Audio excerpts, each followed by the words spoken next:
प्यारे बच्चों नमस्कार। आप सभी का स्वागत है आपके अपने YouTube channel RWA civil services पर। मेरा नाम है विनीत कुमार और जैसा कि मैं देख पा रहा हूँ सभी बच्चे आ गए हैं। जल्दी से बाकी बच्चे भी आ जाएं। Good evening. गुड इवनिंग सभी बच्चों को। प्रीतम सोनकर, सरिता चौधरी, नूर हसन, अनुराधा।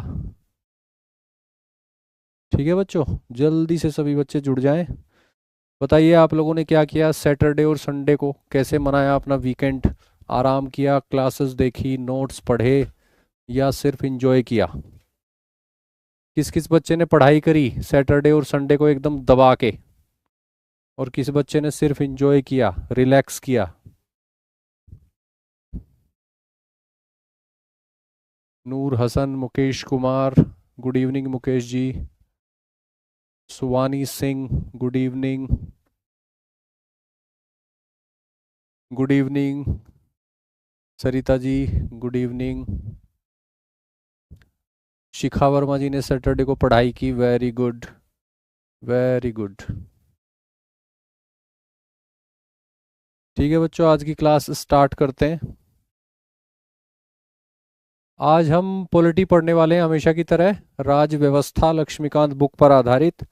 और आज जो टॉपिक हम पढ़ने वाले हैं वो काफ़ी इम्पोर्टेंट है, जैसा कि आप देख पा रहे होंगे।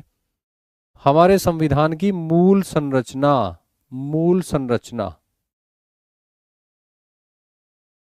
यानी basic structure, basic structure of our constitution. ठीक है बच्चों, आज कुल मिलाकर हमारी जो है 30वीं कक्षा है, 30वीं कक्षा है। और आज हमारा एम लक्ष्मीकांत बुक का जो पहला भाग है वो समाप्त हो जाएगा, यानी कि संवैधानिक ढांचा। कई सारे भागों में बांटी गई है एम लक्ष्मीकांत बुक। तो पहला जो भाग है वो है संवैधानिक ढांचा, और इसमें 12 चैप्टर हैं, कुल मिला के 12 अध्याय हैं। तो आज जो हम 12वां अध्याय कर रहे हैं, आज जो है एम लक्ष्मीकांत बुक का पहला भाग यानी संवैधानिक ढांचा जो है वो समाप्त हो जाएगा।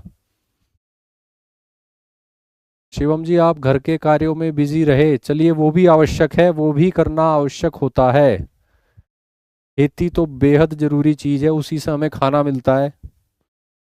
हम सब उसी की वजह से जीवित हैं, खेती और किसानी की वजह से। ठीक है बच्चों, शालिनी जी प्रणाम, सचिन कुमार सिंह गुड इवनिंग। ठीक है बच्चों, स्टार्ट करते हैं आज की कक्षा।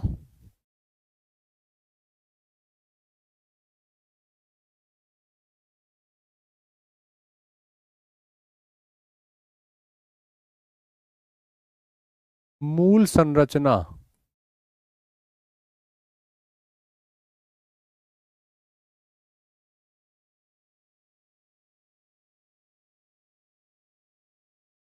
यानी बेसिक स्ट्रक्चर।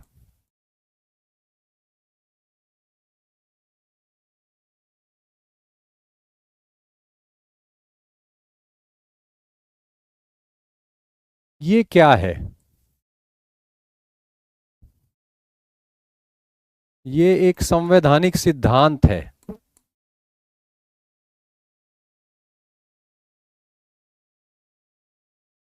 ठीक है बच्चों, संवैधानिक सिद्धांत।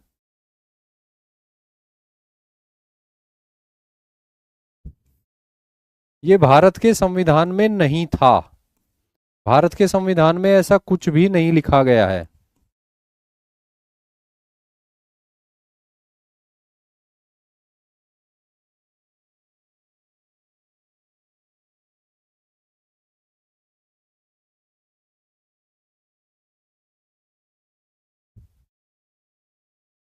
ठीक है बच्चों, मूल संरचना यानी कि basic structure of Indian constitution.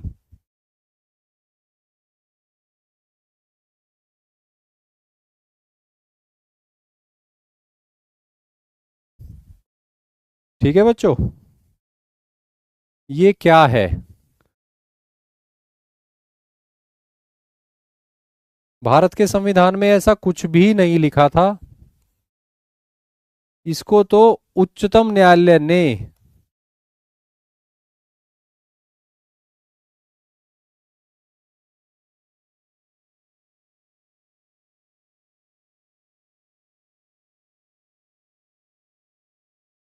Bharat में इसको भारत के उच्चतम न्यायालय द्वारा लागू किया गया।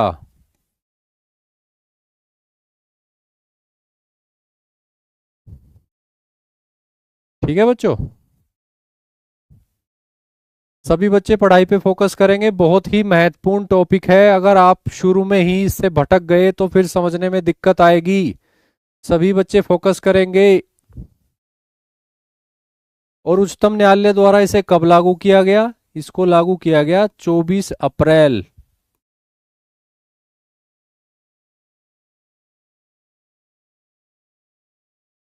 1973 से।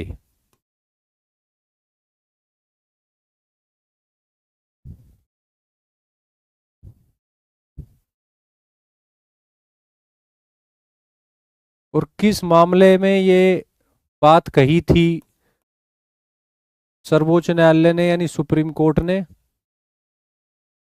केशवानंद भारती मामले में।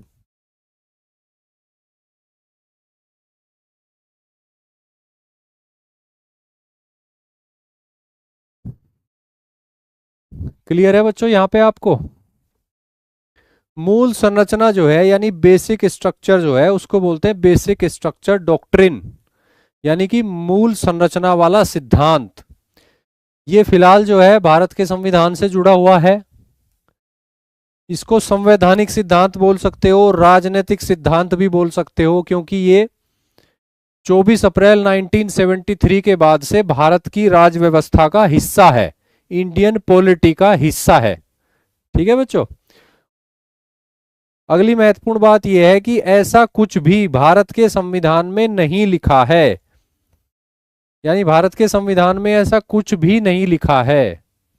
26 जनवरी 1950 को जो संविधान भारत में लागू हुआ उसमें ऐसा कोई कॉन्सेप्ट जो है वो शब्दों में नहीं लिखा गया है।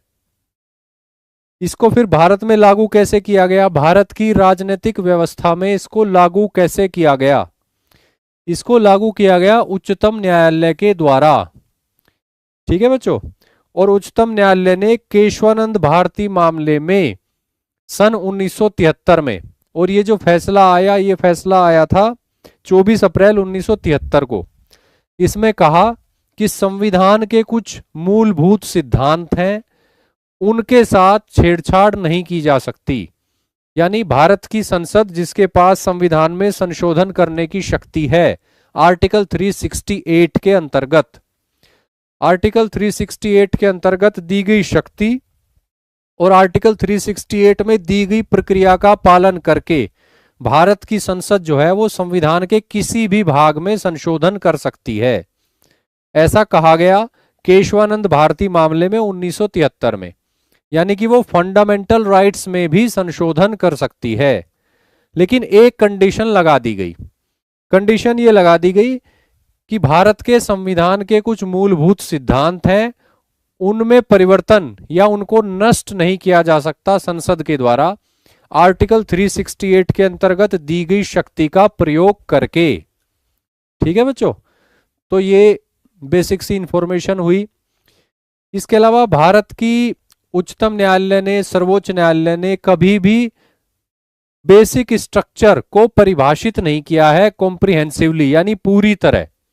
ऐसा कहा गया कि जैसे जैसे केसेस उच्चतम न्यायालय के सामने आएंगे तो केस बाय केस पे डिसाइड करा जाएगा कोर्ट के द्वारा कि कौन सा भारत के संविधान का ऐसा सिद्धांत है जिसको माना जाएगा बेसिक स्ट्रक्चर का पार्ट।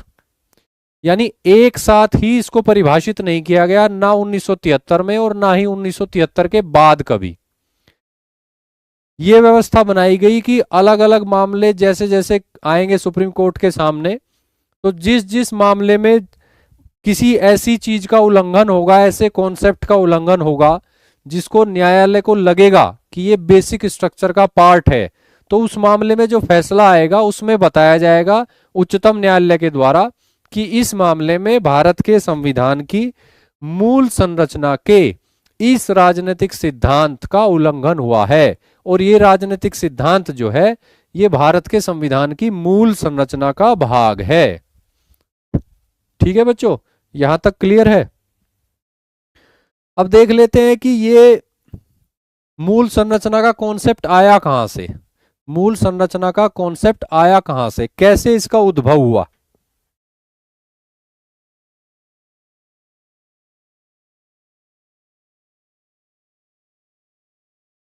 मूल संरचना,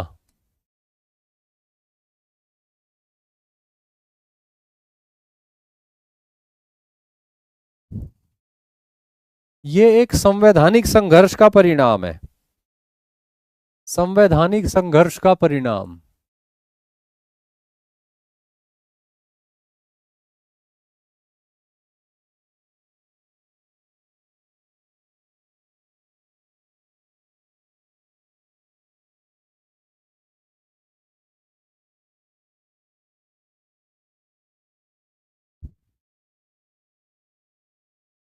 ठीक है बच्चों, मूल संरचना जो है ये एक संवैधानिक संघर्ष का परिणाम है। और ये संघर्ष किस किस के बीच में चला वो देख लेते हैं। संवैधानिक संघर्ष जो है ये किस किस के बीच में चला उसको देख लेते हैं एक बार।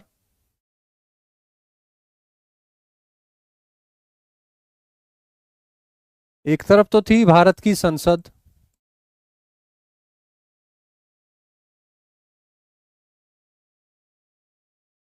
और दूसरी तरफ था उच्चतम न्यायालय।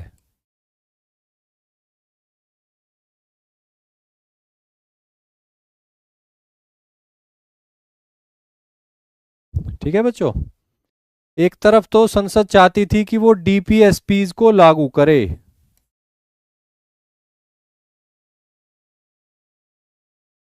दूसरी तरफ उच्चतम न्यायालय चाहता था कि वो फंडामेंटल राइट्स को प्रोटेक्ट करे। ठीक है बच्चों, संसद जो है वो अपनी संशोधन करने की शक्ति का प्रयोग करती थी,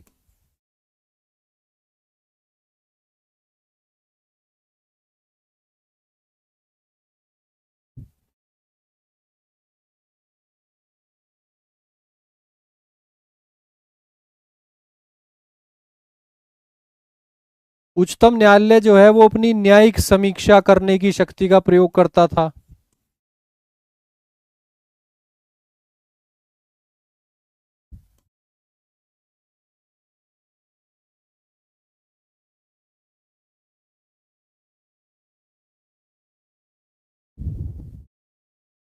ठीक है बच्चों,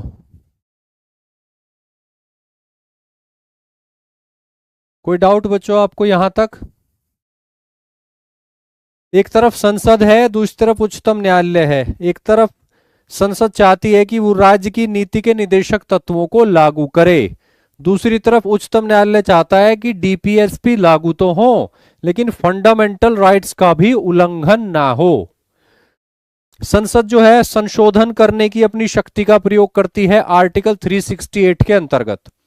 उच्चतम न्यायालय जो है वो न्यायिक समीक्षा यानी कि न्यायिक पुनरावलोकन जुडिशियल रिव्यू की अपनी शक्ति का प्रयोग करता है।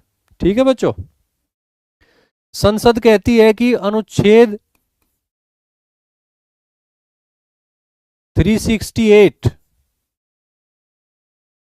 अनुच्छेद 368 जो है वो अनुच्छेद 13 के ऊपर है, यानी अनुच्छेद 13 के द्वारा जो सीमा लगाई गई है उससे बाहर है। लेकिन उच्चतम न्यायालय ने कई मामलों में कहा कि अनुच्छेद 13 जो सीमा लगा रहा है वो अनुच्छेद 368 के अंतर्गत संविधान संशोधन पर भी लागू है।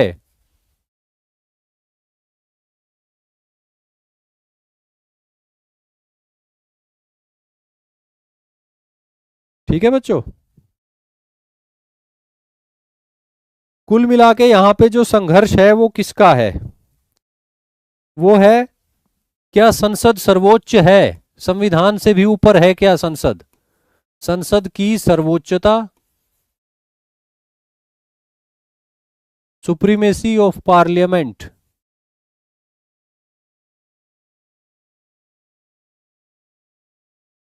या कि संविधान की सर्वोच्चता?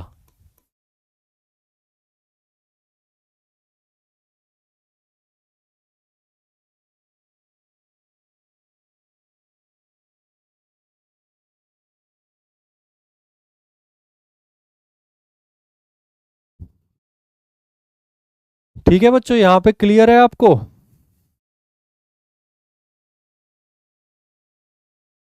कौन कौन बच्चे हैं जो क्लास पे फोकस कर रहे हैं?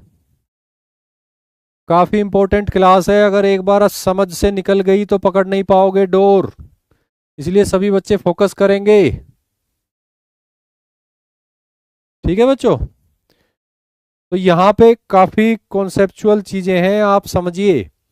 मूल संरचना जो है वो एक संवैधानिक संघर्ष का परिणाम है, यानी कॉन्स्टिट्यूशनल टसल, कॉन्स्टिट्यूशनल टसल का परिणाम है। और ये टसल जो है ये 1951 में ही शुरू हो गई थी, जैसे ही पहला संविधान संशोधन किया गया आर्टिकल 368 के अंतर्गत भारत की संसद के द्वारा। और उसके बाद ये चलती रही, 1973 में भी चलती रही, 1980 में जाके ये सेटल होती नजर आती है। ठीक है बच्चों, तो हम ये टसल जैसे जैसे आगे बढ़ी, कौन कौन सा संविधान संशोधन अधिनियम लाया गया संसद के द्वारा, और उसके जवाब में कौन कौन से फैसले में उच्चतम न्यायालय ने अपनी ऐसी बात कोई कही जो इस टसल का हिस्सा है, तो वो हम देखते हुए आगे बढ़ेंगे। पहले आप ये समझिए कि मूल संरचना का कॉन्सेप्ट जो है, जो 1973 में आया, वो क्यों आया, किस प्रक्रिया से आया। एक तरफ तो संसद है, दूसरी तरफ उच्चतम न्यायालय। संसद चाहती है कि वो राज्य की नीति के निदेशक तत्वों को लागू करे। उच्चतम न्यायालय चाहता है कि डीपीएसपी लागू तो हो लेकिन फंडामेंटल राइट्स का उल्लंघन न हो।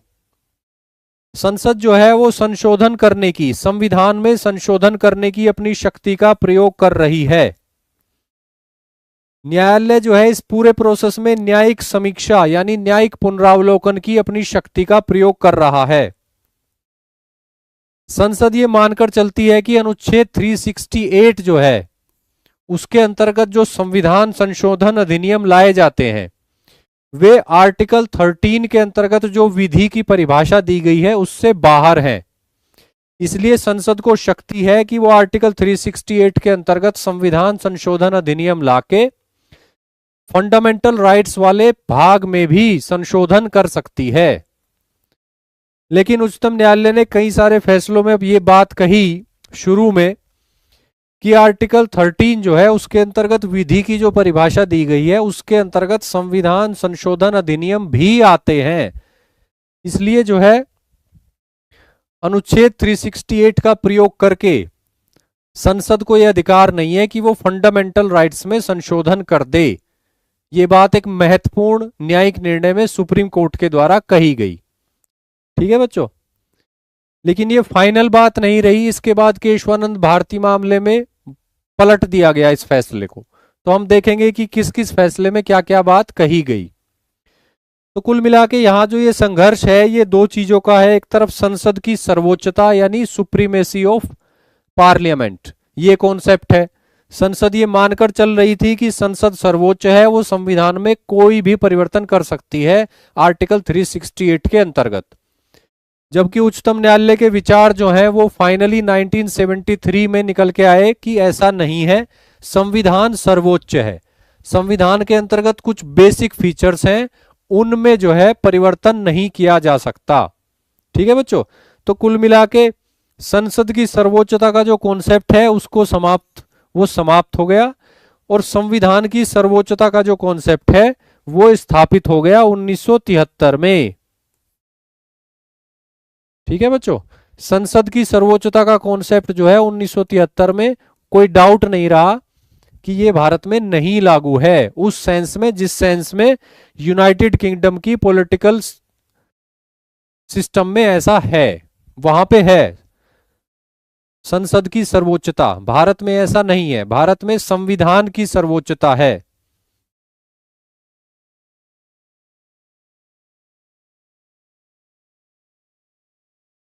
हर्षित मिश्रा जी, मुझे नहीं पता है गवर्नेंस वाली में क्या दिया है, कितना डिटेल में दिया है। ये क्लास जो है ये पॉलिटी की है, गवर्नेंस अलग होती है, पॉलिटी अलग है, गवर्नेंस अलग है। और जैसा कि आप देख रहे हैं कि दो अलग अलग किताबें हैं, तो अलग अलग किताबें हैं तो पढ़नी तो वो भी पड़ेगी आपको, अगर वो आपका पाठ्यक्रम जो है कवर करती ही होगी। ठीक है बच्चों, लेकिन पहले एक पे तो फोकस कर लें, इतना महत्वपूर्ण टॉपिक चल रहा है और आप किस तरह का प्रश्न पूछ रहे हैं। या तो आप इस टॉपिक को समझते हैं और या तो आप इसको महत्वपूर्ण नहीं मानते, ये दो ही बातें हो सकती हैं। ठीक है बच्चों, तो आगे बढ़ते हैं, देखते हैं क्या क्या है अब यहाँ पे। ये जो कॉन्स्टिट्यूशनल टसल है, संवैधानिक संघर्ष है, ये स्टार्ट होता है 1951 से ही स्टार्ट हो जाता है। 1951, 1950 में भारत का संविधान लागू हुआ और 1951 से ये शुरू हो जाता है constitutional tussle between parliament of India and supreme court of India. ठीक है बच्चों। मंजू निषाद जी, हम अभी बात करेंगे आर्टिकल 13 की भी और आर्टिकल 368 की भी, अभी डिटेल में बात करेंगे। शंकरी प्रसाद मामला,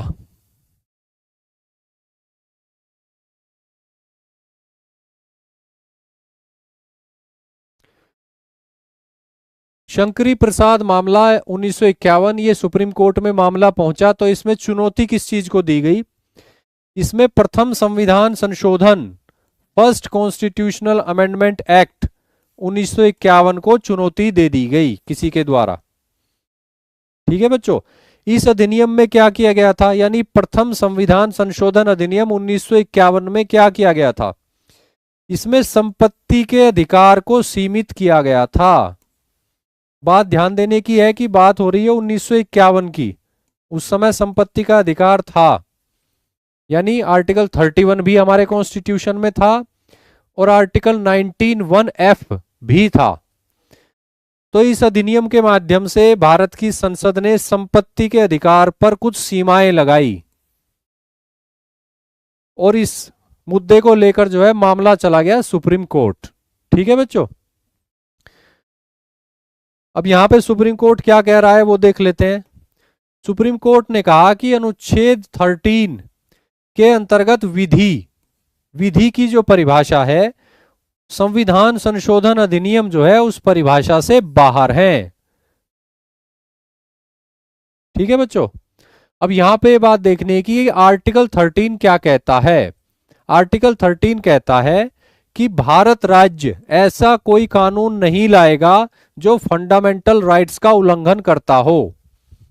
ठीक है बच्चों, यानी भारत के संविधान के भाग 3 में जो मौलिक अधिकार दिए गए हैं काफी डिटेल में, भारत राज्य ऐसा कोई विधि नहीं लाएगा, नहीं बनाएगा, चाहे वो केंद्र के लेवल पे संसद द्वारा बनाई जाए, चाहे राज्यों के लेवल पे राज्य विधायिकाओं के द्वारा बनाई जाए। ठीक है, भारत राज्य ऐसी कोई विधि नहीं बनाएगा जो फंडामेंटल राइट्स का उल्लंघन करता हो।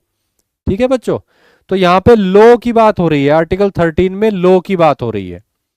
तो फिर ये प्रश्न उठा न्यायालय के सामने कि क्या संविधान संशोधन अधिनियम जो लाया जाता है वो भी तो विधि ही है। सामान्यतः देखें, अगर आर्टिकल 368 के अंतर्गत जो संविधान संशोधन अधिनियम लाया जाता है, क्या वो आर्टिकल 13 के अंतर्गत विधि की परिभाषा में आएगा या नहीं आएगा? तो इसको लेकर काफी समय तक जो है मतभेद चलते रहे और इस पे डिपेंड की कई सारी बातें। जैसे इस मामले में कहा गया उच्चतम न्यायालय के द्वारा कि अनुच्छेद 13 के अंतर्गत विधि की परिभाषा में नहीं आएगा संविधान संशोधन अधिनियम जो आर्टिकल 368 के अंतर्गत किया जाए। तो इसका अर्थ यह हुआ कि आर्टिकल 368 के अंतर्गत किया गया संविधान संशोधन अधिनियम फंडामेंटल राइट्स वाले भाग में संशोधन कर सकता है। ठीक है बच्चों, तो वही बात यहां पे निकल के आई। आर्टिकल 13 और आर्टिकल 368, इन दोनों के बीच क्या संबंध है या इन दोनों के बीच कोई संबंध नहीं है, इसको लेकर जो है काफी समय मतभेद रहे भारत की संसद के बीच में और भारत के उच्चतम न्यायालय के बीच में। ठीक है बच्चों, तो इस मामले में यह बात कही गई कि आर्टिकल 13 के अंतर्गत विधि की जो परिभाषा है, संविधान संशोधन अधिनियम जो है आर्टिकल 368 के अंतर्गत, वो इस विधि की परिभाषा से बाहर है। यानी आर्टिकल 13 जो विधि पर जो सीमा लगाता है, वो सीमा फंडामेंटल राइट्स के मामले में संविधान संशोधन अधिनियम पर लागू नहीं होगी। ठीक है बच्चों, और इसका परिणाम क्या निकला फिर सीधा, इसका सीधा परिणाम ये निकला कि अनुच्छेद 368 के अंतर्गत संसद को अधिकार है कि वो मौलिक अधिकारों में संशोधन कर सकती है। ठीक है बच्चों, इस बात का सीधा परिणाम ये निकला, यानी कि संसद संशोधन अधिनियम, संविधान संशोधन अधिनियम के द्वारा फंडामेंटल राइट्स यानी मौलिक अधिकारों को संक्षिप्त भी कर सकती है और समाप्त भी कर सकती है।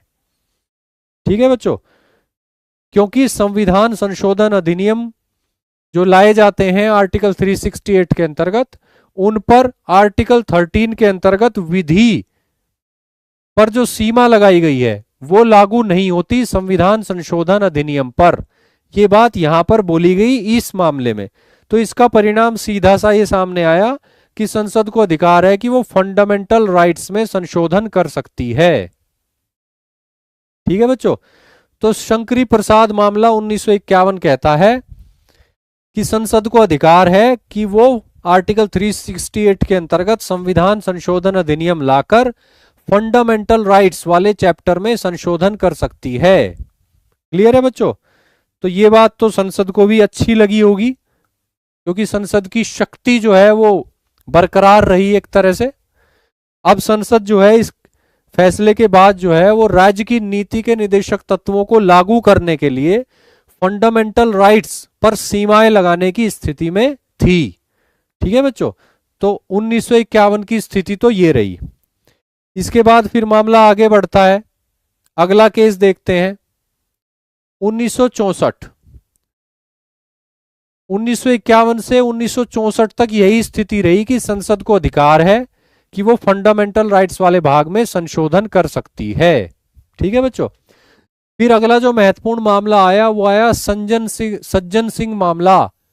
सज्जन सिंह मामला 1964। फिर से कोई मामला जो है वो पहुंचा सुप्रीम कोर्ट। ठीक है बच्चों, अब इसमें फिर वही बात दोहराई। उच्चतम न्यायालय ने कहा कि जो बात उन्होंने शंकरी प्रसाद मामले में कही थी वही बात दोहरा दी, उसी बात की पुष्टि कर दी गई। शंकरी प्रसाद मामला 1951, वही बात जो शंकरी प्रसाद में कही गई थी उसी बात को जो है पुष्टि कर दी गई। ठीक है बच्चों, तो यहां ज्यादा कुछ कंफ्यूजन नहीं है, उसी बात की पुष्टि कर दी गई।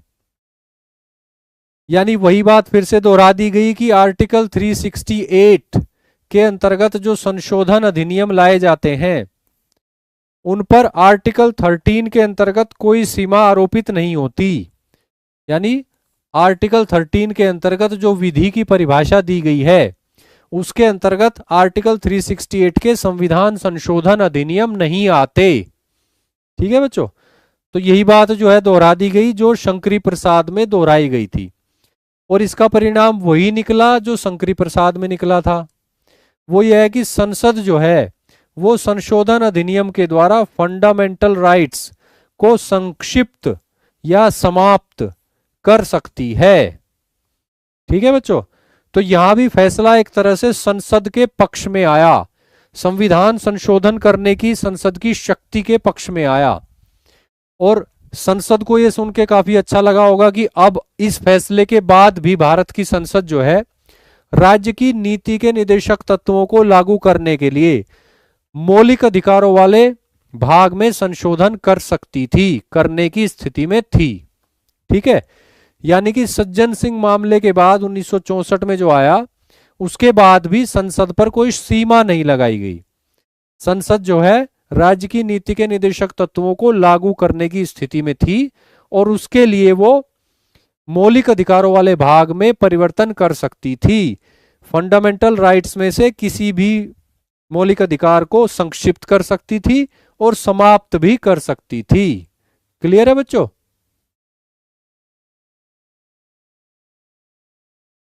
चलिए, यहां तक तो कोई कंफ्यूजन नहीं है। जो बात शंकरी प्रसाद में कही गई 1951 में वही बात जो है सज्जन सिंह में कह दी गई 1964 में।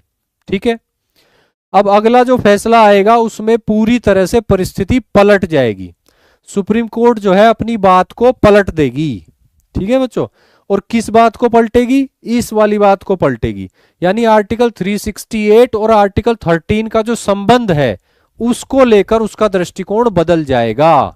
और जैसे ही ये दृष्टिकोण बदलेगा तो फिर संसद क्या फंडामेंटल राइट्स में संशोधन कर सकती है, इसको लेकर सुप्रीम कोर्ट का दृष्टिकोण बदल जाएगा।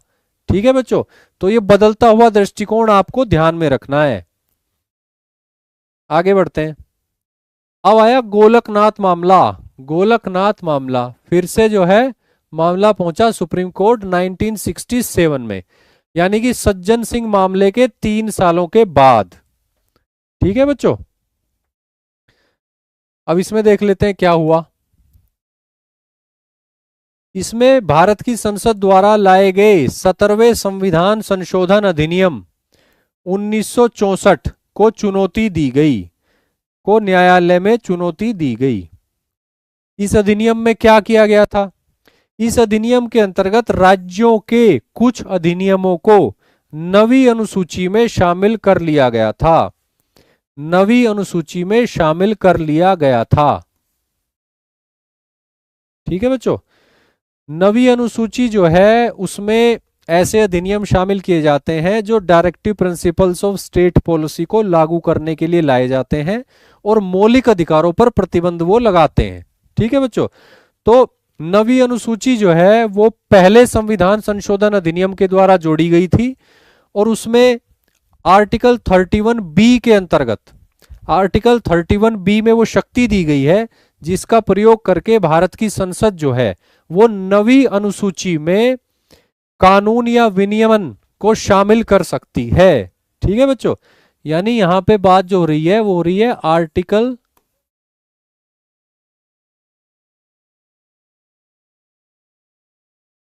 31B।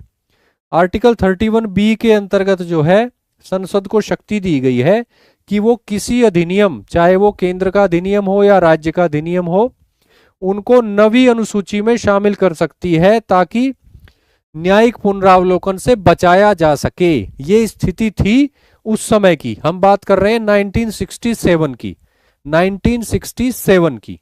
ठीक है बच्चों, तो 17वां जो संविधान संशोधन अधिनियम लाया गया 1964 में, उसको चुनौती दी गई न्यायालय में, उच्चतम न्यायालय में।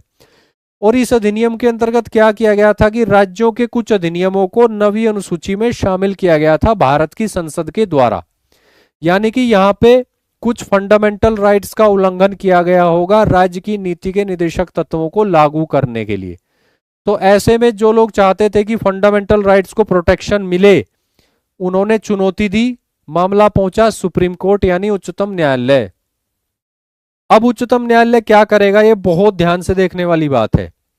उच्चतम न्यायालय के सामने अपने पहले डिसीजंस हैं, जैसे शंकरी प्रसाद मामला 1951, जैसे सज्जन सिंह मामला 1964।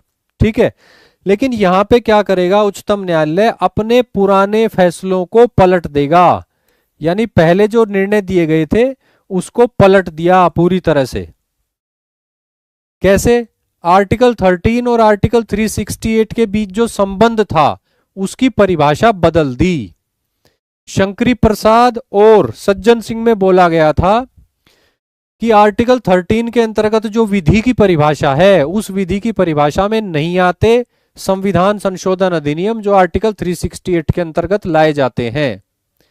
और इसका परिणाम यह हुआ था कि संविधान संशोधन अधिनियम कर लाके फंडामेंटल राइट वाले भाग में संशोधन परिवर्तन संभव हो गया था। लेकिन अब क्या कहा? अब कहा गोलकनाथ मामले में 1967 में सुप्रीम कोर्ट ने कि अनुच्छेद 13 के अंतर्गत जो विधि की परिभाषा है उसके अंतर्गत संविधान संशोधन अधिनियम भी आते हैं, उसके अंतर्गत संविधान संशोधन अधिनियम भी आते हैं। यानी कि अब जो है आर्टिकल 13 के अंतर्गत जो लिमिटेशन है फंडामेंटल राइट्स के संदर्भ में, वो संविधान संशोधन अधिनियमों पर भी लागू कर दी गई। ठीक है बच्चों, यानी एक तरह से आर्टिकल 13 के अंतर्गत ले आए आर्टिकल 368 को। ठीक है बच्चों, पहले उल्टा था, पहले आर्टिकल 368 जो था आर्टिकल 13 के दायरे से बाहर था। क्लियर है? और इसका सीधा सीधा परिणाम क्या हुआ? इसका सीधा सीधा परिणाम ये हुआ कि अब भारत की संसद आर्टिकल 368 के अंतर्गत किसी भी फंडामेंटल राइट को संशोधित या समाप्त नहीं कर सकती थी, नहीं कर सकती थी। ठीक है बच्चों, इस फैसले का परिणाम यह हुआ कि भारत की संसद अब आर्टिकल 368 के अंतर्गत संविधान संशोधन अधिनियम लाकर भी मौलिक अधिकारों वाले भाग में किसी भी मौलिक अधिकार में ना तो कोई परिवर्तन कर सकती है ना उसको हटा सकती है। ठीक है बच्चों, तो यहां पे क्या हो रहा है, फंडामेंटल राइट्स को महत्व दे दिया सुप्रीम कोर्ट ने काफी ज्यादा, और संसद की जो शक्ति है भारत के संविधान में संशोधन करने की, उस पर एक बहुत बड़ी सीमा लगा दी। क्या सीमा लगा दी? कि भारत की संसद जो है वो भारत के संविधान में कहीं भी संशोधन कर सकती है, लेकिन भाग 3 में संशोधन नहीं कर सकती, फंडामेंटल राइट्स को नुकसान नहीं पहुंचा सकती, भले ही इस प्रोसेस में भारत की संसद जो है वो राज्य की नीति के निदेशक तत्व को लागू ही न कर पाए। ठीक है बच्चों, तो आप देख पा रहे हैं कि यहां पे एक तरफ सुप्रीम कोर्ट है, दूसरी तरफ जो है संसद है, एक तरफ जो है राज्य की नीति निदेशक तत्वों को लागू करने की कोशिश कर रही है संसद, दूसरी तरफ जो है मौलिक अधिकारों की रक्षा करने की कोशिश कर रही है सर्वोच्च न्यायालय। एक तरफ आर्टिकल 368 है, दूसरी तरफ आर्टिकल 13 है, एक तरफ संविधान संशोधन अधिनियम है, दूसरी तरफ सामान्य विधियां हैं। ठीक है बच्चों, एक तरफ संसद चाहती है कि उसको जो है संविधान में संशोधन करने का अधिकार हो, यानी कि संसद की सर्वोच्चता हो भारत में, दूसरी तरफ जो है न्यायालय जो है अपनी न्यायिक समीक्षा की शक्ति का प्रयोग कर रहा है। ठीक है बच्चों, संसद संविधान में संशोधन करने की शक्ति का प्रयोग कर रही है आर्टिकल 368 के अंतर्गत, और न्यायालय जो है न्यायिक समीक्षा की शक्ति का प्रयोग कर रहा है। और यही जो टसल है ये अभी आगे बढ़ने वाला है, बहुत ही रोचक टसल है, बहुत ही रोचक संघर्ष है। ठीक है बच्चों, तो गोलकनाथ मामले में जो फैसला दिया उसका परिणाम क्या निकला कि शंकरी प्रसाद वाली बात जो है वो पलट गई, और जो है सज्जन कुमार वाली बात भी पलट गई। ठीक है बच्चों, अब आगे देखते हैं क्या होता है। अब इसके प्रतिक्रिया स्वरूप जो है संसद ने फिर से एक संविधान संशोधन अधिनियम लाई।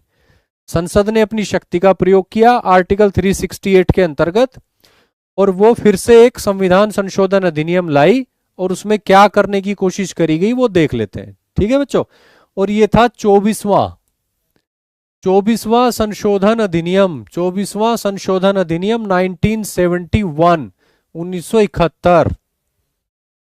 ठीक है बच्चों, गोलकनाथ का जो निर्णय आया था, गोलकनाथ मामले में जो निर्णय आया था 1967 में, उसकी प्रतिक्रिया में यानी उसके प्रत्युत्तर में, उसका जवाब देने के लिए उसमें जो सीमा लगा दी गई थी संसद के ऊपर, उसको हटाने के लिए, उसका समाधान करने के लिए संसद द्वारा इसको अधिनियमित किया गया, यानी संसद के द्वारा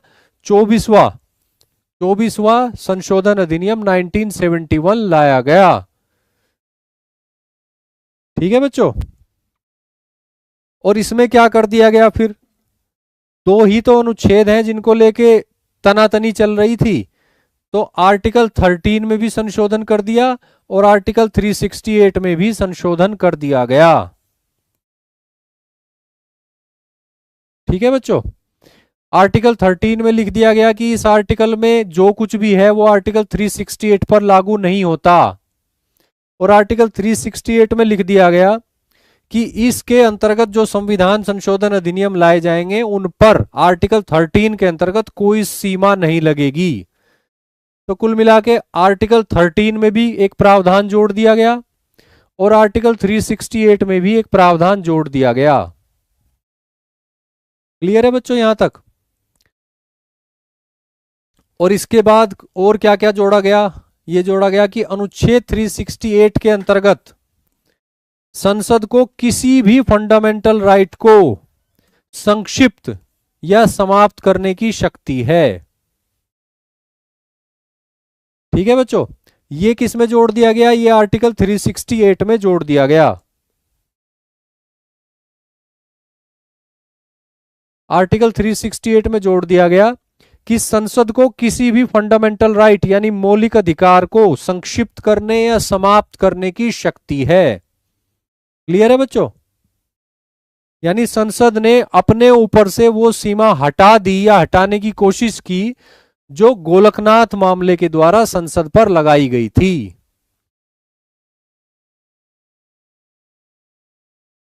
आर्टिकल 13 में क्या चेंज किया गया? अनुच्छेद 13 के अंतर्गत विधि की जो परिभाषा है उसके अंतर्गत संविधान संशोधन अधिनियम नहीं आते। ये बात जो है लिख दी गई इस संविधान संशोधन अधिनियम के अंतर्गत। यानी 24वां संशोधन अधिनियम 1971 जो लाया गया उसके माध्यम से गोलकनाथ में जो निर्णय दिया गया था उच्चतम न्यायालय के द्वारा उसकी प्रतिक्रिया स्वरूप इसको लाया गया। और गोलकनाथ मामले में जो सीमाएं लगा दी गई थी संसद के ऊपर उसकी संविधान संशोधन करने की शक्ति के ऊपर उनको एक तरह से हटाने की कोशिश करी गई। ठीक है। और इसके लिए आर्टिकल 13 और आर्टिकल 368 दोनों में संशोधन कर दिया गया, दोनों में कुछ प्रावधान जोड़ दिए गए। ठीक है बच्चों। आर्टिकल 368 में जोड़ दिया गया कि अनुच्छेद 368 के अंतर्गत संसद को किसी भी फंडामेंटल राइट में संशोधन करने का, परिवर्तन करने का, उसको हटाने का अधिकार है। यानी गोलकनाथ वाली बात को पलट दिया गया। ठीक है बच्चों। और यही बात दूसरे शब्दों में आर्टिकल 13 में जोड़ दी गई। आर्टिकल 13 में कहा गया कि अनुच्छेद 13 के अंतर्गत विधि की जो परिभाषा है उस विधि की परिभाषा में संविधान संशोधन अधिनियम नहीं आते जो आर्टिकल 368 के अंतर्गत लाए जाते हैं संसद के द्वारा। ठीक है बच्चों। तो पूरा यहां पर जो खेल चल रहा है वो चल रहा है आर्टिकल 13 और आर्टिकल 368 के बीच के आपस के संबंध का। ठीक है बच्चों। शंकरी प्रसाद मामला 1951 और सज्जन सिंह मामला 1964 में आर्टिकल 368 को आर्टिकल 13 से ज्यादा महत्व दिया गया, ज्यादा उसको पावरफुल माना गया।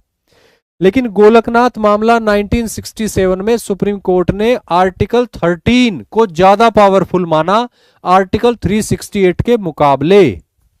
ठीक है बच्चों।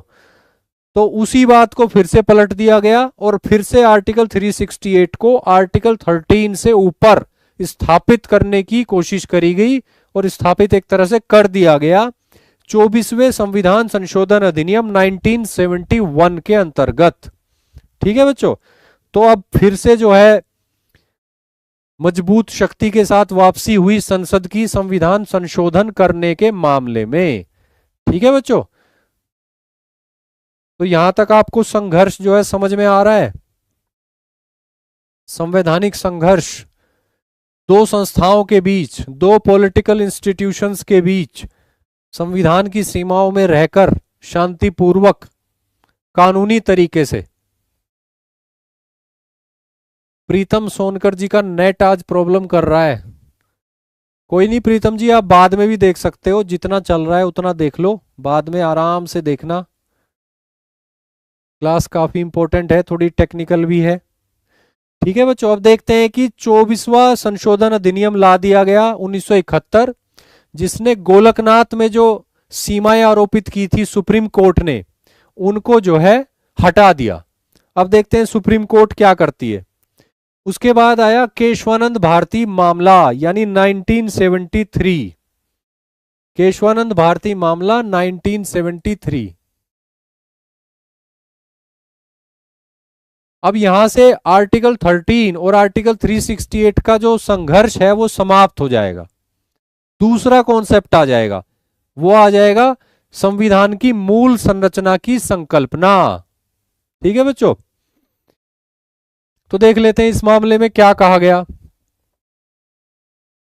पहला तो यह किया गया कि 24वां जो संविधान संशोधन अधिनियम है उसको कह दिया गया कि यह वैलिड है, कॉन्स्टिट्यूशनली वैलिड है। यानी जो परिवर्तन आर्टिकल 13 में किए गए थे, आर्टिकल 368 में किए गए थे, उनको वैलिड कह दिया गया। कौन से वाले?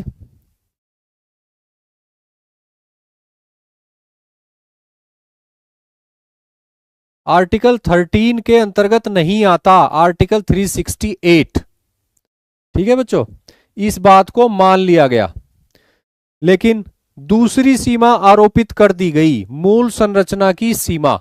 आर्टिकल 368 पर अब आर्टिकल 13 की सीमा नहीं लगेगी, लेकिन एक नई सीमा लगा दी गई, मूल संरचना की सीमा, बेसिक स्ट्रक्चर की सीमा।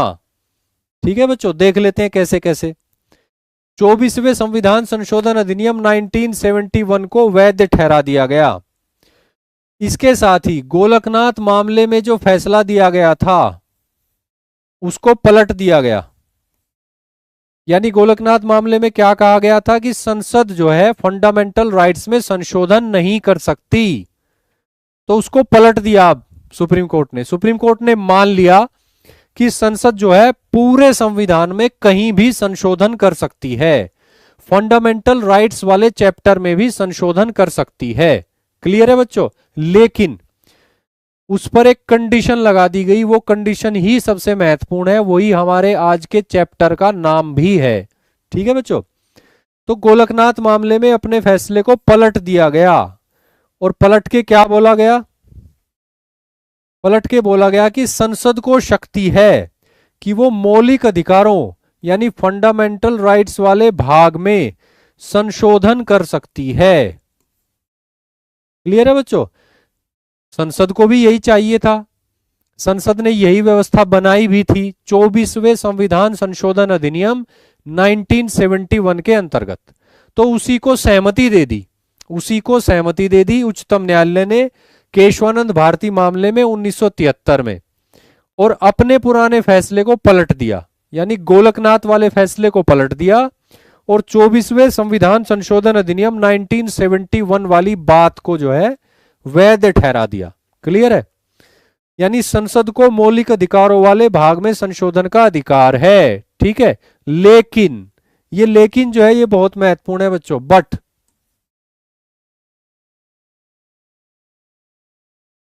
बट ये जो बट लगाया सुप्रीम कोर्ट ने, ये काफी महत्वपूर्ण था, बहुत ही ज्यादा महत्वपूर्ण। इसमें कहा गया कि मूल संरचना का कॉन्सेप्ट जो है वो लागू होगा, यानी फंड बेसिक स्ट्रक्चर का कॉन्सेप्ट जो है वो इंट्रोड्यूस कर दिया गया भारत की राज व्यवस्था में। यानी संसद को अधिकार है, लेकिन संसद को संविधान की मूल संरचना को नुकसान पहुंचाने का अधिकार नहीं है। क्लियर है बच्चों? इन दोनों को एक साथ पढ़िए। संसद को मौलिक अधिकारों वाले भाग में भी संशोधन का अधिकार है, लेकिन संसद को संविधान की मूल संरचना को नुकसान पहुंचाने का अधिकार नहीं है। अब तक मामला जो था वो ये था कि संसद क्या फंडामेंटल राइट्स वाले भाग में संशोधन कर सकती है या नहीं, इसके अलावा कोई प्रश्न नहीं था। संविधान के बाकी भागों में संशोधन कर सकती थी संसद। ठीक है बच्चों, लेकिन यहां पे क्या किया गया कि भारत को पूरे संविधान में संशोधन करने का अधिकार है, फंडामेंटल राइट्स वाले चैप्टर में भी, ठीक है, संशोधन करने का अधिकार है। लेकिन कोई भी कॉन्सेप्ट, कोई भी सिद्धांत जो भारत के संविधान की मौलिक संरचना का हिस्सा है, चाहे वो भाग 3 में आता हो या वो भारत के संविधान के किसी और भाग में आता हो, तो उसमें परिवर्तन नहीं हो सकता, उसको नुकसान नहीं पहुंचाया जा सकता, उसको डिस्ट्रॉय नहीं कर सकती भारत की संसद आर्टिकल 368 के अंतर्गत अपनी शक्ति का प्रयोग करके। ठीक है बच्चों, तो कुल मिला के यहां पे परिस्थिति बदल गई। यहां तक किसी बच्चे को कोई डाउट? सुहानी सिंह जी, ये बहुत ही इंपॉर्टेंट केस है, ये भारत के संविधान के अनेक भागों से जुड़ा हुआ है। ठीक है, अनेक भागों से जुड़ा हुआ है। संपत्ति के अधिकार का जब हिस्ट्री हम पढ़ेंगे तो उससे भी जुड़ा हुआ है, संसद की संविधान संशोधन करने की शक्ति से भी जुड़ा हुआ है, उच्चतम न्यायालय का जो न्यायिक समीक्षा का अधिकार है उससे जुड़ा हुआ है। सभी चीजें आपस में जुड़ी हुई हैं। भारत में संसद की सर्वोच्चता नहीं है, संविधान की सर्वोच्चता है, इससे भी जुड़ा हुआ है। मौलिक अधिकारों और राज्य की नीति के निदेशक तत्वों के बीच जो संघर्ष चला है उससे भी जुड़ा हुआ है। ठीक है बच्चों, तो अब आगे पढ़ते हैं कि केशवानंद भारती मामला आ गया, इसमें कोर्ट ने कुछ कह दिया। अब सुप्रीम कोर्ट के इस फैसले के बाद संसद क्या करती है ये देखने वाली बात है, क्योंकि संसद भी तो कुछ करेगी ना, उसके पास भी शक्ति है आर्टिकल 368 के अंतर्गत संविधान में संशोधन करने की शक्ति। ठीक है, तो अब देखते हैं कि यह मामला आगे कैसे बढ़ता है। उसके बाद फिर एक मामला आया सुप्रीम कोर्ट का, इंदिरा गांधी मामला। इंदिरा गांधी मामला, इसको निर्वाचन मामला भी बोलते हैं, 1975। इसमें फिर से भारत के उच्चतम न्यायालय ने मूल संरचना के कॉन्सेप्ट की पुष्टि की और इसको लागू किया। यानी केशवानंद भारती मामले में जो बात कही थी उसी को पुष्ट किया और उसी को लागू किया। और इसी के अंतर्गत क्या किया गया कि 39वां जो संविधान संशोधन अधिनियम था उसकी एक धारा या कहें कि एक प्रावधान को असंवैधानिक घोषित कर दिया, असंवैधानिक घोषित कर दिया। और क्या प्रावधान था वो ये देख लेते हैं और किस आधार पर उसको असंवैधानिक घोषित किया। प्रावधान ये था कि प्रधानमंत्री और स्पीकर के चुनाव के संबंध में कोई भी मामला हो, किसी न्यायालय में उसकी कोई अधिकारिता नहीं है। मतलब किसी भी न्यायालय को कोई अधिकारिता नहीं है किसी ऐसे मामले पर जो प्रधानमंत्री या स्पीकर के चुनाव से जुड़ा हुआ हो।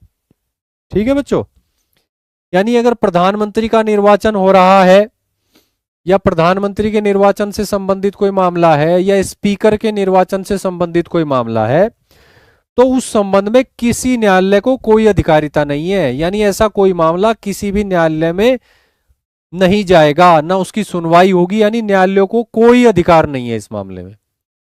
तो ऐसा एक प्रावधान जोड़ा गया 39th संशोधन अधिनियम के द्वारा। अब इसकी संवैधानिकता को चुनौती दी गई तो मामला जो है इंदिरा गांधी मामला 1975 के माध्यम से सुप्रीम कोर्ट ने यहां पे फैसला सुनाया। उसने कहा कि संसद को ऐसा कोई प्रावधान जोड़ने का कोई अधिकार नहीं है, क्योंकि यह जो धारा है, यह जो प्रावधान जोड़ा गया, यह भारत के संविधान की मूल संरचना का उल्लंघन करती है और इसलिए ये जो है ये असंवैधानिक है। ठीक है बच्चों, क्योंकि यहां पे जुडिशियल रिव्यू को समाप्त कर दिया गया संसद के द्वारा। इस मामले में प्रधानमंत्री के निर्वाचन और स्पीकर के निर्वाचन से संबंधित मामलों में न्यायिक पुनरावलोकन यानी न्यायिक समीक्षा का जो अधिकार है, जो कि सुप्रीम कोर्ट के अनुसार मूल संरचना का भाग है, तो जैसे ही यहां पे न्यायिक पुनरावलोकन की सीमा लगाई गई इन मामलों में, तो सुप्रीम कोर्ट ने कहा कि न्यायिक पुनरावलोकन जो है, न्यायिक समीक्षा, वो तो भारत के संविधान की मौलिक संरचना का भाग है, आप उसको नुकसान नहीं पहुंचा सकते। ठीक है, और इसी आधार पर कह दिया गया कि सुप्रीम कोर्ट ने कहा कि ये जो 39वां संविधान संशोधन है, इसके अंतर्गत आपने जो ये धारा जोड़ी है जो न्यायिक समीक्षा को प्रतिबंधित करती है, उसकी सीमा लगाती है, ये भारत के संविधान की मूल संरचना का उल्लंघन है और इसलिए यह जो प्रावधान है, यह जो धारा है जो न्यायिक समीक्षा पर लिमिटेशन लगाती है, ये असंवैधानिक है, अनकॉन्स्टिट्यूशनल है। ठीक है बच्चों, तो कुल मिला के यहां कोई परिवर्तन नहीं हो रहा है बात में, बस उसको लागू किया जा रहा है। बेसिक स्ट्रक्चर डॉक्ट्रिन जो है, यानी कि मूल संरचना का जो सिद्धांत है, उसको अच्छे से लागू किया जा रहा है सुप्रीम कोर्ट के द्वारा इंदिरा गांधी मामला 1975 में। ठीक है बच्चों, अब आगे बढ़ते हैं। अब इसके बाद क्या करेगी भारत की संसद? इसके बाद भारत की संसद जो है 1976 में लेके आएगी 42वां संविधान संशोधन अधिनियम, जो काफी एक बड़ा संविधान संशोधन अधिनियम था और जिसको बोला जाता है मिनी कॉन्स्टिट्यूशन। मिनी कॉन्स्टिट्यूशन, ठीक है बच्चों।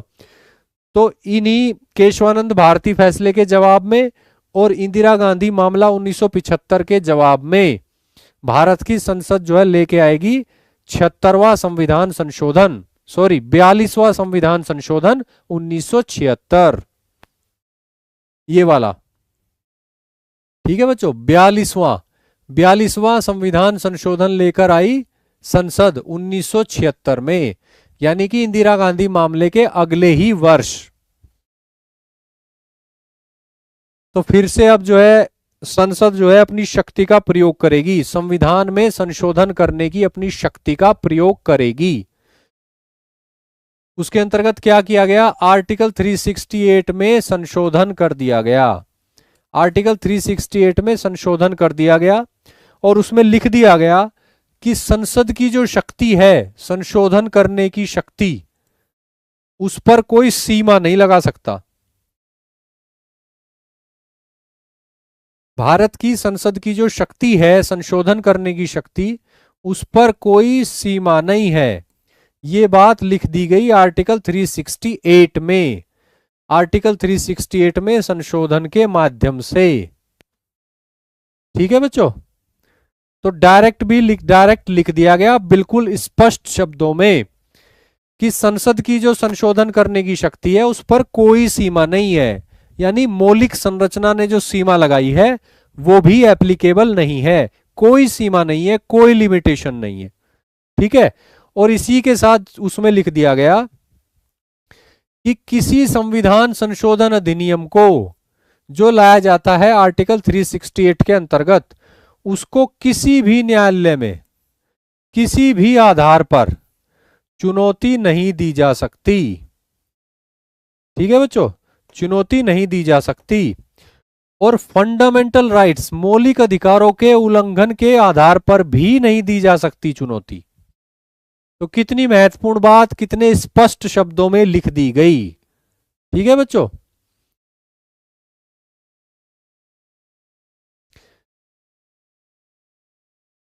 बयालीसवें संविधान संशोधन की ही बात हो रही है जो 1976 में लाया गया था, ठीक है बच्चों।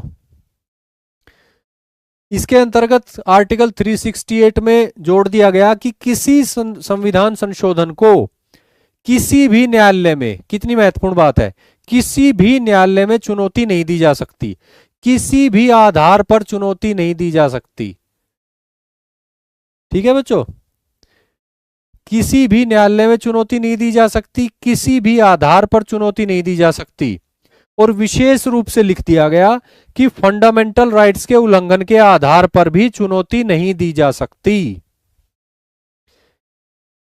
यानी 42वें संविधान संशोधन अधिनियम 1976 के द्वारा संसद ने एक तरह से केशवानंद भारती मामले में जो फैसला आया था उसको पलट दिया। क्लियर है बच्चों। 1973 में जो फैसला आया था, जिसको 1975 में भी लागू किया गया इंदिरा गांधी मामले में, मूल संरचना का जो सिद्धांत दिया था न्यायालय ने, उसको एक तरह से पलट दिया, उसको निष्प्रभावी बनाने की कोशिश करी। भारत की संसद ने 42वें संविधान संशोधन अधिनियम 1976 के माध्यम से। क्लियर है बच्चों आपको कि कैसे केशवानंद भारती मामले को पलटने के लिए, उसमें आए निर्णय को पलटने के लिए, निष्प्रभावी करने के लिए 42वां संविधान संशोधन अधिनियम लाया गया 1976 में, और उसके द्वारा परिस्थिति को पलटने की कोशिश करी गई संसद के द्वारा। क्लियर है बच्चों यहां पे। अब यहां से जो है संसद पावरफुल नजर आती है, लेकिन फिर से मामला सुप्रीम कोर्ट जाएगा, फिर सुप्रीम कोर्ट का एक फैसला आएगा और इस फैसले के बाद ये मैटर सेटल हो जाएगा, फिर कोई कंफ्यूजन नहीं रहेगा। कंफ्यूजन तो इस 42वें संविधान संशोधन अधिनियम के बाद भी नहीं है, क्योंकि संसद ने शक्ति जो है अपने हाथ में ले ली, लेकिन अभी सुप्रीम कोर्ट का डिसीजन आना बाकी है, उसको देख लेते हैं, ठीक है। उसके बाद जो है बहुत ही महत्वपूर्ण मामला आया 4 सालों के बाद 1980 में, यानी मिनर्वा मिल्स मामला। 1980 मिनर्वा मिल्स मामला। मिनर्वा मिल्स मामला। अब यहां पे जो है बहुत ही महत्वपूर्ण बात कहेगा भारत का उच्चतम न्यायालय, जिससे ये जो टसल है ये एक तरह से सेटल हो जाएगी, ये शांत हो जाएगी। ठीक है बच्चों, उसने कह दिया कि अनुच्छेद 368 में जो संशोधन किया गया वो असंवैधानिक है। कौन सा संशोधन? जो 42वें अमेंडमेंट एक्ट द्वारा किया गया।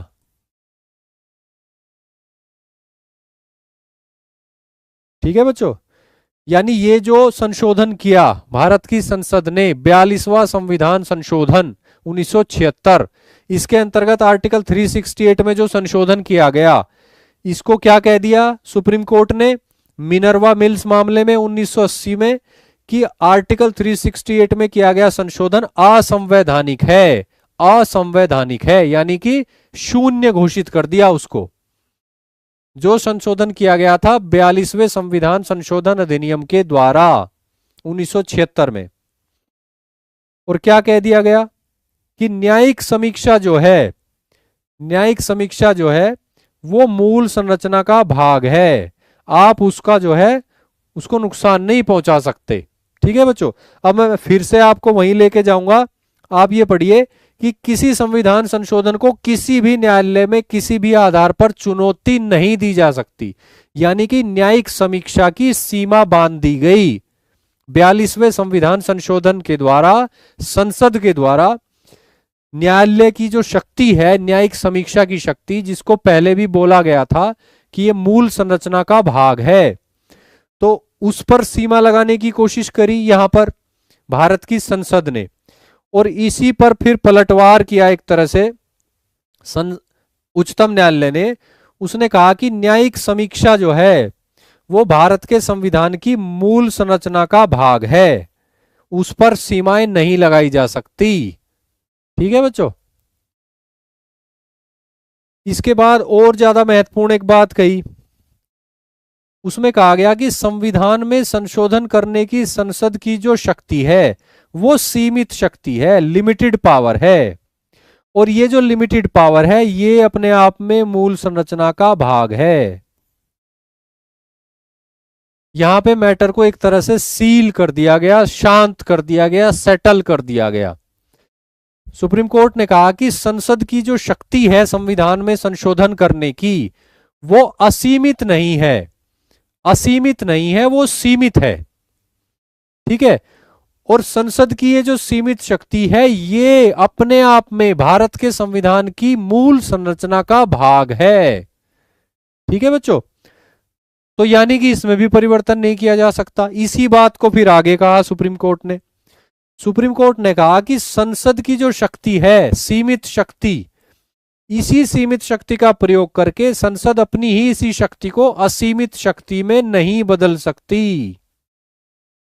क्लियर है बच्चों, संविधान में संशोधन करने की जो शक्ति है संसद की वो सीमित शक्ति है, लिमिटेड पावर है, और इसी लिमिटेड पावर का प्रयोग करके संसद खुद अपनी इस लिमिटेड पावर को अनलिमिटेड पावर में नहीं बदल सकती, एब्सोल्यूट पावर में नहीं बदल सकती। ठीक है बच्चों, तो यहां से मामला जो हो गया सेटल एक तरह से। क्या निष्कर्ष निकले? न्यायिक समीक्षा का अर्थ होता है कि कोई भी कानून जब लाया जाता है तो उच्चतम न्यायालय को यह अधिकार है कि वो ये सुनिश्चित करे कि वो संविधान के विरुद्ध तो नहीं है, फंडामेंटल राइट्स का उल्लंघन तो नहीं करता है, असंवैधानिक तो नहीं है। तो कुल मिलाकर चाहे कार्यपालिका का कोई कार्य हो या विधायिका के द्वारा लाया गया कोई अधिनियम, दोनों को यह सुनिश्चित करना कार्य होता है भारत के शीर्ष न्यायालयों का कि वे संविधान की भावना के, उसके शब्दों के अनुरूप हों। इसी को बोलते हैं न्यायिक समीक्षा। संविधान के अनुरूप हैं ये सुनिश्चित करने के लिए जुडिशियल रिव्यू किया जाता है, न्यायिक समीक्षा की जाती है। और अगर कार्यपालिका का कोई कार्य या विधायिका द्वारा बनाया गया कोई अधिनियम संविधान का उल्लंघन करता हुआ पाया जाता है तो उसको असंवैधानिक घोषित करके उसको शून्य घोषित कर दिया जाता है। न्यायिक पुनरावलोकन की शक्ति का प्रयोग करके। ठीक है बच्चों, तो अब देख लेते हैं कि मिनर्वा मिल्स मामले के क्या निष्कर्ष निकले। निष्कर्ष ये निकला कि न्यायिक समीक्षा जो है, जुडिशियल रिव्यू, वो भारत के संविधान की मूल संरचना का भाग है। यानी न्यायालय की समीक्षा करने की सीमा, शक्ति पर सीमा नहीं लगाई जा सकती। क्लियर है बच्चों। दूसरा यह है कि संविधान में संशोधन करने की जो शक्ति है संसद की, वो सीमित शक्ति है, लिमिटेड पावर है। और ये जो लिमिटेड पावर है, ये खुद भारत के संविधान की मूल संरचना का हिस्सा है। यानी इस लिमिटेड पावर में परिवर्तन नहीं किया जा सकता। और इसी बात को कहा गया कि संसद अपनी सीमित शक्ति का प्रयोग करके, संसद को जो सीमित शक्ति है भारत के संविधान में संशोधन करने की, उस शक्ति का प्रयोग करके संसद अपनी इस असीमित शक्ति, अपनी इस सीमित शक्ति को असीमित शक्ति में नहीं बदल सकती। यानी कि अपनी लिमिटेड पावर को अनलिमिटेड पावर में नहीं बदल सकती, अपनी लिमिटेड पावर को एब्सोल्यूट पावर में नहीं बदल सकती। ठीक है बच्चों।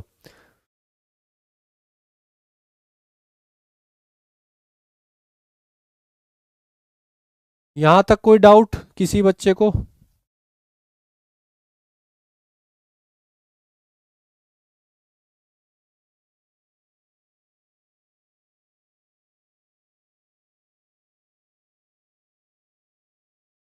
चलिए आगे बढ़ते हैं।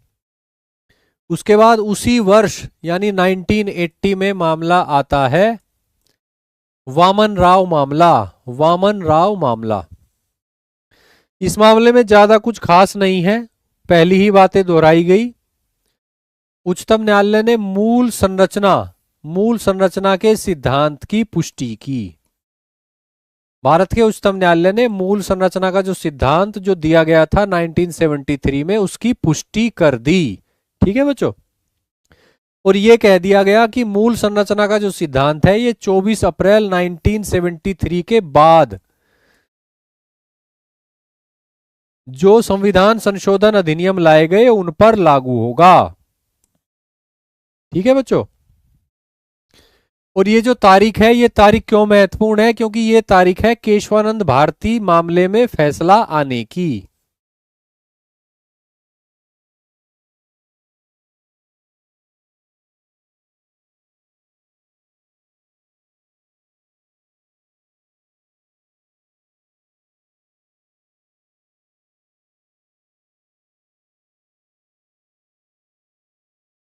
ठीक है बच्चों। केशवानंद भारती मामले में जो फैसला आया था, यानी कि मूल संरचना का जो सिद्धांत दिया गया था, वो दिया गया था 24 अप्रैल 1973 को। 24 अप्रैल 1973 को। ठीक है। तो ये कहा गया वामन राव मामले में 1980 में कि मूल संरचना का जो सिद्धांत है, वो ऐसे संविधान संशोधन अधिनियमों पर लागू होगा जो 24 अप्रैल 1973 के बाद आए हैं। क्लियर है बच्चों।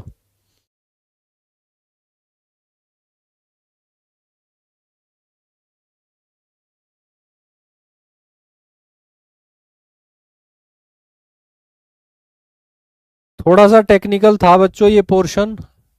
इसमें कई सारे संविधान संशोधन अधिनियम डिस्कस हुए, कई सारे सुप्रीम कोर्ट के डिसीजन डिस्कस हुए, कई सारे आर्टिकल डिस्कस हुए। लेकिन सीधा सीधा है, ज्यादा इसमें कंफ्यूजन वाली बात नहीं है। आगे बढ़ते हैं।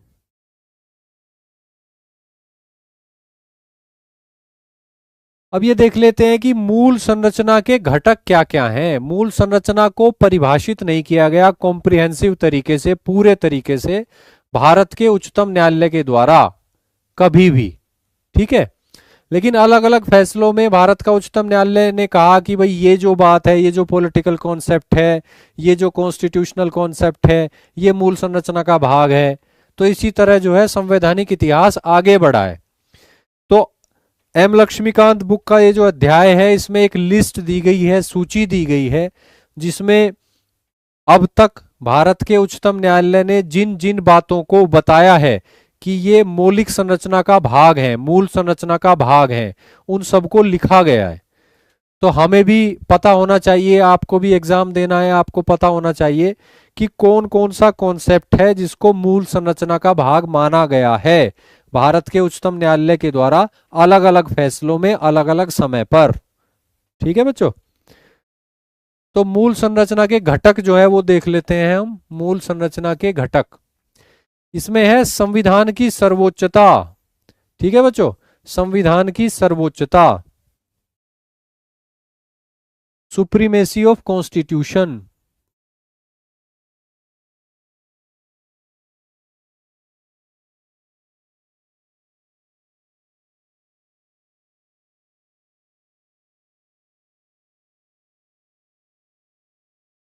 यानी भारत में संविधान सर्वोच्च है, भारत में संसद सर्वोच्च नहीं है।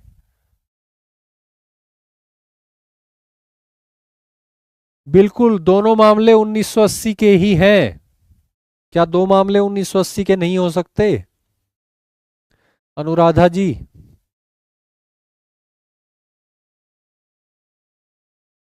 सुप्रीमेसी ऑफ कॉन्स्टिट्यूशन यानी संविधान की सर्वोच्चता, भारत में संविधान सर्वोच्च है। और केशवानंद भारती मामला 1973 के बाद ये स्थिति बिल्कुल क्लियर है कि भारत में संविधान सर्वोच्च है, संसद सर्वोच्च नहीं है। संसद सर्वोच्च है यूनाइटेड किंगडम में। ठीक है, और संविधान सर्वोच्च कैसे है? न्यायपालिका के माध्यम से। न्यायपालिका को संविधान को लागू करने की शक्ति है, संविधान को व्याख्यायित करने की शक्ति है, और न्यायिक पुनरावलोकन की शक्ति है।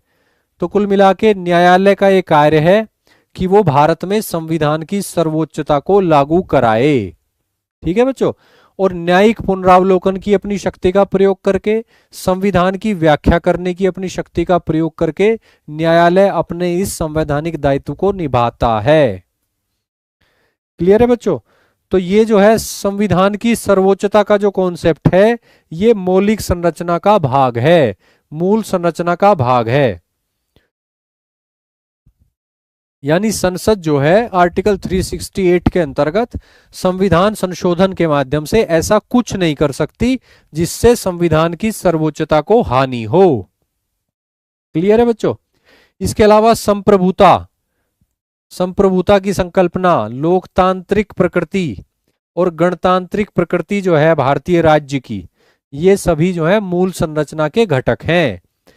यानी Republican nature of Indian polity, democratic nature of Indian polity and the concept of sovereignty, ये जो सभी हैं, ये सभी के सभी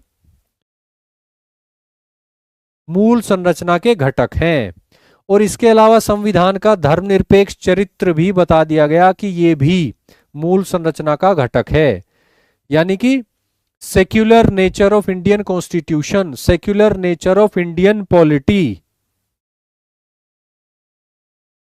ठीक है बच्चों?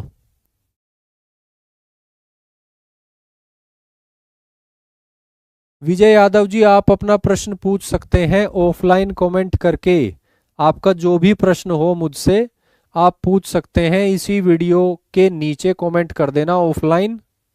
ठीक है बच्चे, मैं आपका उत्तर दे दूंगा। संविधान का धर्मनिरपेक्ष चरित्र यानी कि सेक्युलर नेचर, इसमें परिवर्तन नहीं किया जा सकता संसद के द्वारा।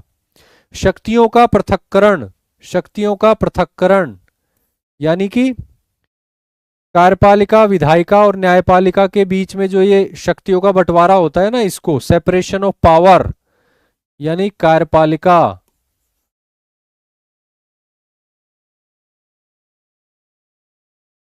विधायिका,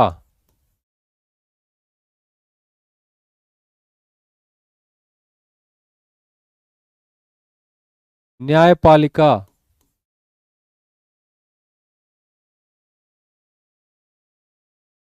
ये जो शक्तियों का बंटवारा है सरकार के तीन अंगों के बीच में, केंद्र के स्तर पर भी और राज्यों के स्तर पर भी, ये जो शक्तियों का पृथक्करण है यानी separation of powers, separation of powers. ठीक है बच्चों, ये मूल संरचना का घटक है, यानी इसमें भी परिवर्तन संभव नहीं है।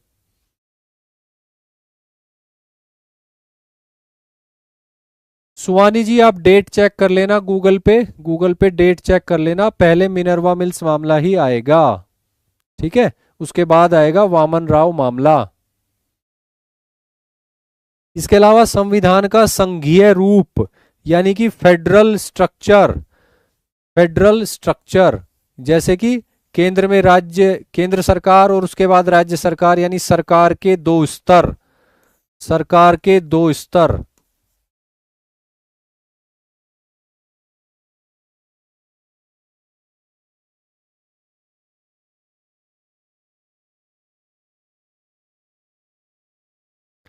वैसे सरकार के 3 स्तर हैं भारत में, लेकिन संघीय प्रकृति की बात चल रही है तो 2 स्तरों को लिखना ही ज्यादा प्रासंगिक है। तो भारत में सरकार के 2 स्तर हैं, केंद्र सरकारें और राज्य सरकारें। इसके अलावा भी अन्य प्रावधान है, जैसे लिखित संविधान हो गया, इंडिपेंडेंट जुडिशरी हो गई। तो कुल मिला के संघीय स्वरूप जो है, संघीय स्वरूप इंडियन पॉलिटी की फेडरल फीचर्स, वो जो है मूल संरचना के घटक हैं। ठीक है बच्चों, क्लियर है?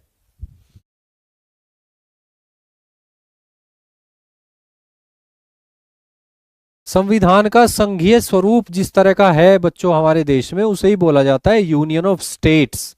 Union of states, union word का इस्तेमाल हुआ है लेकिन नेचर संघीय ही है, यानी फेडरल नेचर ही है। चलिए आगे बढ़ते हैं और देख लेते हैं कौन कौन से हैं मूल संरचना के घटक।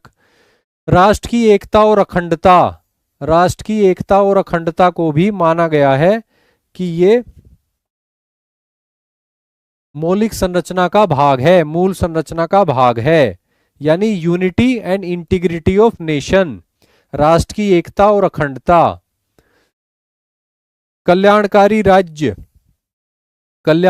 राज्य यानी वेलफेयर स्टेट,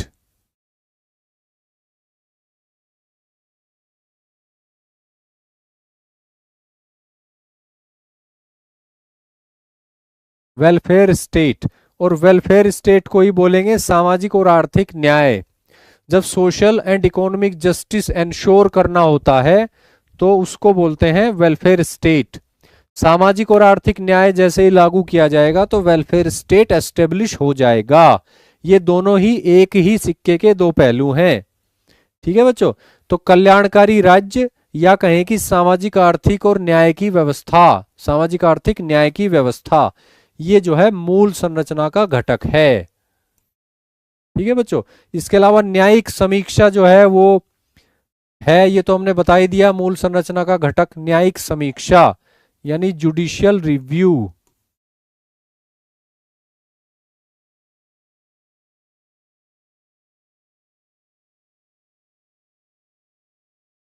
न्यायिक समीक्षा जो है मूल संरचना का घटक है, न्यायिक समीक्षा। क्लियर है? इसके अलावा फंडामेंटल राइट्स और directive principle of state policy के बीच सौहार्द और संतुलन, यानी balance and harmony between fundamental rights and directive principles of state policy, ये भी मूल संरचना का घटक है। क्लियर है बच्चों? फंडामेंटल राइट्स यानी कि मौलिक अधिकार, और डीपीएसपी यानी कि नीति, राज्य की नीति के निदेशक तत्व, इन दोनों के बीच हार्मनी, सौहार्द और संतुलन, बैलेंस, ये भी जो है मूल संरचना का घटक है।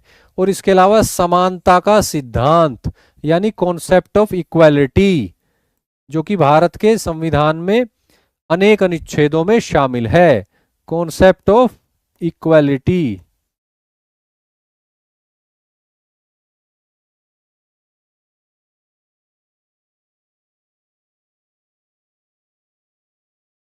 ठीक है बच्चों, कॉन्सेप्ट ऑफ इक्वालिटी ये भी मूल संरचना का घटक है, कॉन्सेप्ट ऑफ इक्वालिटी यानी समानता का सिद्धांत। इसके अलावा और क्या क्या है? स्वतंत्र और निष्पक्ष चुनाव, स्वतंत्र और निष्पक्ष चुनाव। क्लियर है बच्चों? Free and fair elections, free and fair elections. न्यायपालिका की स्वतंत्रता, न्यायपालिका की स्वतंत्रता। इंडिपेंडेंस ऑफ जुडिशरी, जुडिशरी की इंडिपेंडेंस जो है वो भी मूल संरचना का घटक है। संविधान में संशोधन करने की संसद की सीमित शक्ति, ये बात ध्यान रखना, सीमित शक्ति, सीमित शक्ति, ये सीमित शब्द जोड़ दिया गया इसके साथ। संविधान में संशोधन करने की संसद की सीमित शक्ति यानी लिमिटेड पावर।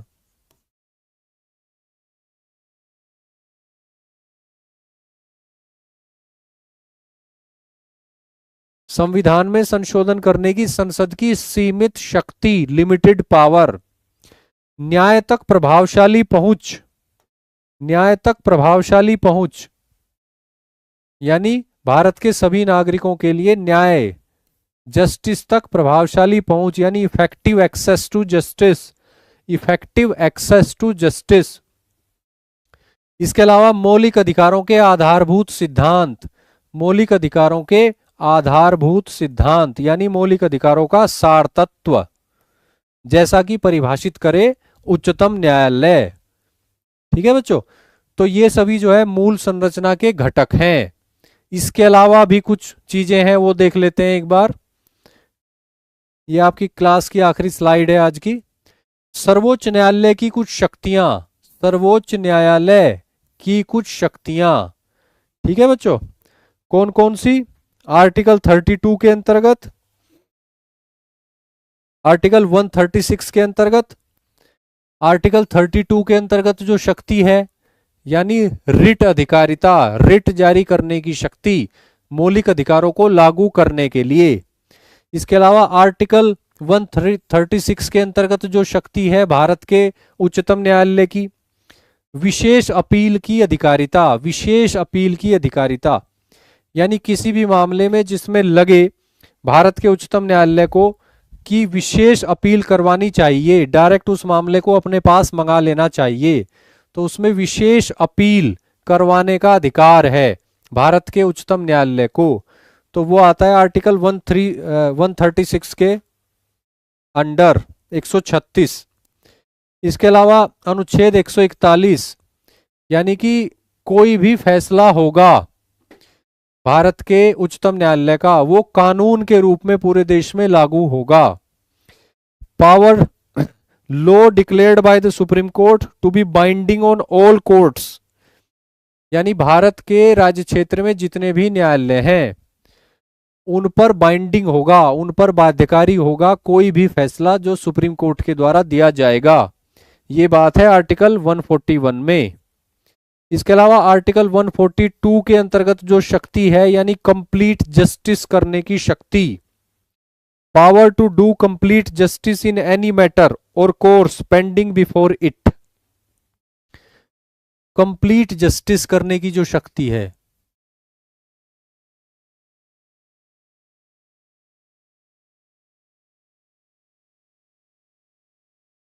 कंप्लीट जस्टिस करने की जो शक्ति है यानी पूर्ण न्याय करने की जो शक्ति है भारत के उच्चतम न्यायालय की, आर्टिकल 142 के अंतर्गत ये मूल संरचना का घटक है। ठीक है बच्चों, इसको स्पेशल अपील बोला जाता है, स्पेशल